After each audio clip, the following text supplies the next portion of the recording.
এই ক্ষমা তো ক্ষমা হবে না। আমরা তো খেলা দেখতে পারি না, এই যে টিকিট নিয়ে দাঁড়ায় আছি। আমার মতন হাজারো দর্শক আছে, কয়জন স্টেডিয়ামের ভিতরে আছে, বাইরেই বেশি আছে। আপনারা যে টিকিট কিনছেন এই টিকিট কি স্ক্যান হচ্ছে না? স্ক্যান করা হয়ে গেছে, অলরেডি ঢুকে গেছে। আমি ভাই, ওখানে এটা নামান না ভাই। 5:30 বাজে। এই ওখানে ম্যাক্সিমাম নামান। 7:02 আমার অলরেডি এই টিকিট স্ক্যান করে ঢুকে গেছে। তো আমরা জানি যে 8টা বাজে খেলা, আমার পাশেই দোকান, ব্যবসা করি। আমি 7:30 বাজে দোকান বন্ধ করে আসছি যে আমি রিল্যাক্সে যাবো। এখন দেখি স্ক্যান করা হয়ে গেছে। তবে ভাই বাবুকে তো বারবার বলছে যে বাইরের কারো থেকে টিকিট না কিনতে, অনলাইন থেকে টিকিট কিনতে। তাহলে আপনারা বাইরে থেকে কেন টিকিট কিনেছেন? অনলাইনে ঢুকছি, হ্যাঁ। তখন সব টিকিট বিক্রি হয়ে গেছে। হ্যাঁ, এই কারণে কিন্তু তারপরেও তো বাবু বলছে যে বাইরের কারো কাছ থেকে টিকিট না কিনতে।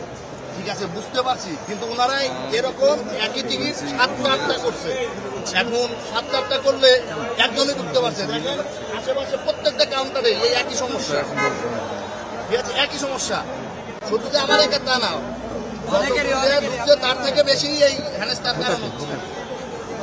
এরকম আরো কয়জনের কাছে টিকিট বিক্রি করছেন? আমি স্যার না না, আমরা তো একটা বিক্রি করছি স্যার, প্রথমে একটাই ভাই। না না, আরো লোক তো আছে আপনার সাথে, আরো কয়জন বড় আছে? ভাই একটা আসলে আমি কোন নাই, আমার বড় ভাইদের একটা আসলে আর আমাদের নিজের একটা আসলে। আপনি কি অনলাইন থেকে টিকিট কিনছিলেন? কিনে এটা মানুষের কাছে বিক্রি করতেছেন? কত দামে বেচছেন এটা? 400 টাকা দিচ্ছি। কত টাকা টিকিট ছিল এটা? 500 টাকার টিকিট আমি 400 টাকা দিচ্ছি। লস দিয়ে টিকিট কত দামে বেচতেছেন? বিক্রি করছেন? কেউ তো বিক্রি করে না এত কম দামে। আপনি আসলে কত দামে বিক্রি করছেন এটা? ভাই 400 টাকা বিক্রি করছি। এই টিকিট কয়টা?